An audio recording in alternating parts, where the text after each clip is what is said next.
বিশ্বনাথ জিলাৰ যি বিহালী বিধানসভা সমষ্টি সেই বিহালী বিধানসভা সমষ্টিৰ যি নিজ বাঘমাৰী আছে সেই নিজ বাঘমাৰীতে বৰ্তমান জিলা প্ৰশাসনৰ যি উচ্ছেদ অভিযান সেই উচ্ছেদ অভিযান চলি আছে 40খনকৈ এক্সকেভেটৰ আৰু এখন ফকলেন আহিছে এই উচ্ছেদ কৰিবৰ বাবে আৰু ইতিমধ্যে প্ৰায় আৰক্ষী প্ৰশাসন সষ্টম হৈ আছে যাতে কোনো ধৰণৰ কুটাঘাতমূলক কাৰ্যকলাপ সংঘটিত নহয় তাৰ বাবে প্ৰায় 9 শতাধিক আৰক্ষী ইয়াত মোতায়েন কৰা হৈছে আৰু 265 বিঘা যি ভিজিআৰ ভূমি সেই 265 বিঘা ভিজিআৰ ভূমিত ইতিমধ্যে বুলডোজাৰ চলি আছে মই সামগ্ৰিক পৰিৱেশ দেখুৱাইছো এক নিৰ্দিষ্ট অঞ্চললৈ সংবাদ মাধ্যমত যাবৰ বাবে আৰক্ষী প্ৰশাসনে ব্যৱস্থা কৰিছে আৰু এই বেৰিকেড এনেকে দিছে বেৰিকেড পাৰ হৈ সংবাদ মাধ্যমৰ প্ৰৱেশ ইতিমধ্যে নিষিদ্ধ কৰিছে আৰু প্ৰায় 40খনকৈ এক্সকেভেটৰ আৰু এখন ফকলেনেৰে ইতিমধ্যে যি অঞ্চল সেই অঞ্চলত উচ্ছেদ চলি আছে যিসকল লোক ইতিমধ্যে প্ৰায় 732টা পৰিয়াললৈ জাননী প্ৰেৰণ কৰা হৈছিল আৰু ইয়াৰে 68টা পৰিয়ালে ইতিমধ্যে উচ্চ ন্যায়ালয়ৰ দ্বাৰস্থ হৈছিল আৰু সেই দ্বাৰস্থ হোৱাৰ পিছত 68টা পৰিয়ালক বাদ দি 664টা পৰিয়ালক ইতিমধ্যে উচ্ছেদ আজি চলিছে ইতিমধ্যে চলাই আছে প্ৰায় 40খনকৈ এক্সকেভেটৰ আছে আৰু ইয়াৰ সামগ্ৰিক পৰিৱেশ আমাৰ দেখুৱাই আছো ইয়াৰ লোকসকল স্থানীয় লোকসকল ওলাই আহিছে তেওঁলোকৰ মৰমৰ ঘৰখন আজি ভাঙি দিয়া হ'ব জিলা বুলডোজাৰ চলা হ'ব আৰু মই এগৰাকী ব্যক্তি আছে যি ব্যক্তি তেখেতৰ ঘৰ আছিলে সেই ঘৰটোত উচ্ছেদ চলিছে মই আপোনাৰ ওচৰলৈ আহিছো হয় আপোনাৰ ঘৰ আছিলে ইয়াতে আমার ঘর আসলে আজি উচ্ছেদ চলিছে আজি উচ্ছেদ চলিছে আমি বালুডুবুরি গড়া খকনীয়া মানুহ আমার ইয়াত আমি আহি ঘর সাজিছিলো আমাক এলটমেন্ট দিছিলে এলটমেন্টের কাগজ আছে আর বেলেগ কাগজও আছে সেইখিনি আজি সরকারে নামানে পুলিশ প্রশাসন পঠিয়াই দিছে সিহঁতে আজি উচ্ছেদ চলাইছে আপোনাৰ যিটো অঞ্চলত ঘৰ আছে সেই অঞ্চলটোৰ নাম কি সেই অঞ্চলটোৰ নাম নিজবাগমাৰী ছোটবাম আছে কিমান দিনৰ আগতে আহিছিল কিমান দিন আগত আহিছো সেইটোতো আমি জনাই নাই আমাৰ তো জন্ম কৰ্ম ইয়াতে আমাৰ মা দেউতা ইয়াতে মৰি গ'ল আজি কিমান বছৰ হ'ল সেইটো আমি নাজানো কিজানি আখৰ ওপৰত হ'ল নেকি এতিয়া আপোনাৰ ঘৰখন ভাঙি দিছে আপোনালোক এতিয়া আছে ক'ত এতিয়া আমি আছো এই বালিপুখুৰী তাতে আমি ঘৰটো খজিবলৈ পোৱা নাই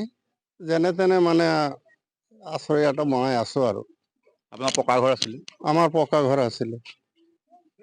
ডাঙৰ এখন ঘৰ আছিলে পকা ঘৰ সেই ঘৰখন ভাঙি দিলে আপোনালোক আহিছিলে ক'ৰ পৰা প্ৰথম আমি প্ৰথম ক'ৰ পৰা যে আহিছিলো সেইটোতো আমি নাজানো আমাৰ জন্মতি ইয়াতে আমিতো ইয়াৰে মানুহ আমি বেলেগ জায়গাৰ মানুহ নহয় আমাৰ জন্মগ্ৰহণ ইয়াতে কি আহ্বান জনাব এতিয়া এতিয়া আৰু আহ্বান চৰকাৰে কি আহ্বান জনাব আহ্বান জনাবলৈ আমাৰ ৰাস্তাই নাই আমাৰ কথাতে একো চৰকাৰে নামানে কোনো কথাই নামানে আৰু আমি কি আশ্ৰয় কি কথা আপোনালোকৰ মাটিখিনি যে আপোনালোকৰ কাগজ আছে বুলি কৈছে কিন্তু চৰকাৰে সেইখিনি ভিজিআৰ ভূমি বুলি কৈছে গুপ্সাৰ ভূমি বুলি কৈছে এতিয়া চৰকাৰে আজিহে ভিজিআৰ ভূমি বুলি কৈছে আগততো আমি এইটো জনা নাই ভিজিআৰ ভূমি যদি কৈছে চৰকাৰে তেতিয়া লাগত যে আমাক এলটমেন্ট দিছে কিয় কোনে দিছিলে এইটো এলটমেন্ট এতিয়া চৰকাৰে মানুহে দিছে আমিতো সেইবিলাক মানুহ চিনি নম আজি কাগজ আছে কাগজ আছে এতিয়াও আছে সেইটো কাগজতে তো অলপ কেচ কৰা আছিলে চৰকাৰী ঘৰ পাইছিলে নেকি চৰকাৰী ঘৰ পোৱা নাই চৰকাৰী ঘৰ পোৱা নাই হয় এয়া আছিলে এগৰাকী ব্যক্তি সেই ব্যক্তিজনৰ ইতিমধ্যে ঘৰ আজি ভাঙি দিয়া হ'ব আৰু ইয়াত দেখিবলৈ পোৱা গৈছে যে যি কিছু লোকসকলৰ কাগজ আছে বুলি তেওঁলোকে দাবী কৰিছে কিন্তু চৰকাৰে সেইখিনি মনা নাই আৰু এই সমগ্ৰ 265 বিঘা অঞ্চল গুপ্সাৰ ভূমি বুলি ইতিমধ্যে চৰকাৰে দাবী কৰিছে আৰু তাৰ বাবে আজি এনেদৰে জিলা প্ৰশাসনে উচ্ছেদ অভিযান চলাইছে মোৰ সতীৰ্থ দিগন্ত শইকীয়া আছে বিহালী সংবাদদাতা মই তেখেতৰ ওচৰলৈ আহিছো হয় আপোনাৰ যি বিহালী অঞ্চল সেই বিহালীৰ নিজ বাগবাৰী অঞ্চলত আজি বৃহৎ উচ্ছেদ চলিছে প্ৰায় 40খনকৈ ইতিমধ্যে এক্সকেভেটৰে তেওঁলোকৰ বুলডোজাৰ চলিছে এই ঘৰখিনিত কি ক'ব এই মুহূৰ্তত বা আপোনাৰ হাতত কিবা বেলেগ তথ্য আছে নেকি চাওক বিহালী যি সমজিলাৰ অধীনৰ বাঘমাৰী নামপাৰা আৰু চতৰপামাকে ইত্যাদি কৰি এই তিনিটা স্থানত আজি বিশ্বনাথ প্ৰশাসনে উচ্ছেদ কৰিব অভিযান চলাবৰ বাবে আগবাঢ়ি আহিছে আৰু তথ্য অনুসৰি বাঘমাৰা মৌজাৰ 203 নং দাগৰ 265 বিঘা মাটিত উচ্ছেদ চলাব আৰু ইয়াৰ যোৱা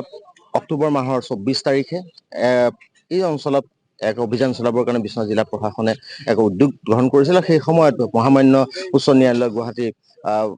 কিছু পৰিয়ালে প্ৰায় 68টা পৰিয়ালে ন্যায়ালয়ৰ দ্বাৰস্থ হৈছিল আৰু সেই সাপেক্ষে জিলা প্ৰশাসনে প্ৰথমবাৰলৈ স্থগিত ৰাখিবলৈ বাধ্য হৈছিল অভিযান। পৰৱৰ্তী সময়ত 18 আগষ্টত পুনৰবাৰ জিলা প্ৰশাসনে উচ্ছেদ কৰিবলৈ আকৌ আগবাঢ়িছিল, কিন্তু মহামান্য আদালতৰ পুনৰবাৰ শুনানি ধাৰ্য কৰিছিল আৰু সেই শুনানি সাপেক্ষে হিয়াৰিং কৰিবৰ কাৰণে বিশ্বনাথ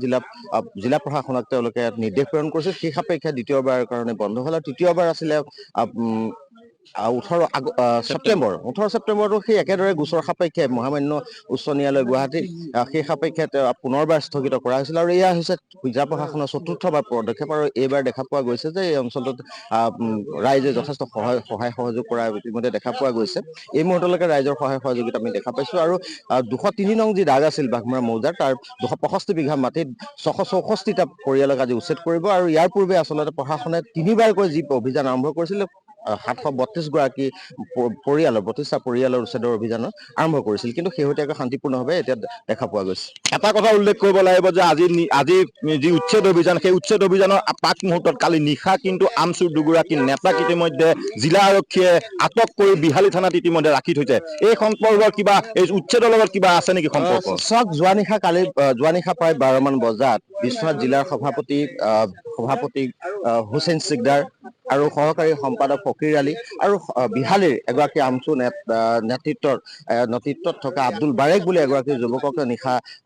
বিহালী আৰক্ষী তথা বিশ্বনাথ আৰক্ষীয়ে আটক কৰিছে। আটক কৰাৰ মূলত কাৰণটো আমি জানিব পাৰিছো যে এই যি উচ্ছেদ অভিযান আজি বিশ্বনাথ জিলা প্ৰশাসনৰ দ্বাৰা বাঘমাৰী অঞ্চলত কৰিবৰ কাৰণে বিশ্বনাথ প্ৰশাসন সাজু হৈছিল আৰু তেওঁলোকে এটা ব্লুপ্ৰিণ্ট কৰিছিল, যি ব্লুপ্ৰিণ্টৰ জৰিয়তে এটা অপ্ৰীতিকৰ পৰিস্থিতি সৃষ্টি কৰা এটা সম্ভাৱনা আৰক্ষীয়ে সূত্ৰ লাভ কৰিছিল আৰু সেই সূত্ৰে বিশ্বনাথ আৰক্ষীয়ে তিনিগৰাকী ব্যক্তিক আটক কৰি ইতিমধ্যে বিহালী আৰক্ষী থানাত ৰাখিছে বুলি আমি জানিব পাৰিছো। হয়, দিগন্ত শইকীয়া আমাক জানিবলৈ দিছে যে যি তিনিগৰাকী ব্যক্তি আমচুৰ নেতা, সেই নেতাক ইতিমধ্যে কালি নিশাই আটক কৰিছে বিশ্বনাথ জিলা আৰক্ষীয়ে, ইতিমধ্যে বিহালী থানাত তেওঁলোকক ৰাখি থৈছে। কিয়নো যি আজি উচ্ছেদ অভিযান, সেই উচ্ছেদ অভিযানত যাতে তেওঁলোকে এটা ব্লুপ্ৰিণ্ট ৰচনা কৰিছিল বুলি আমাক সতীৰ্থ দিগন্ত শইকীয়াই জানিবলৈ দিছিলে আৰু যি তথ্য আছে সেই তথ্য অনুসৰি তেওঁলোকক বিশ্বনাথ আৰক্ষীয়ে আটক কৰিছে। আৰু মই সামগ্ৰিক পৰিৱেশ বৰ্তমান দেখুৱাই আছো। পুলক হাজৰিকা, আপোনাক এই মুহূৰ্তত ধন্যবাদ জ্ঞাপন কৰিছো বাঘমৰা চৰৰ সেই উচ্ছেদৰ পৰিৱেশ আমাক পোনপটীয়াকৈ দেখুওৱাৰ বাবে।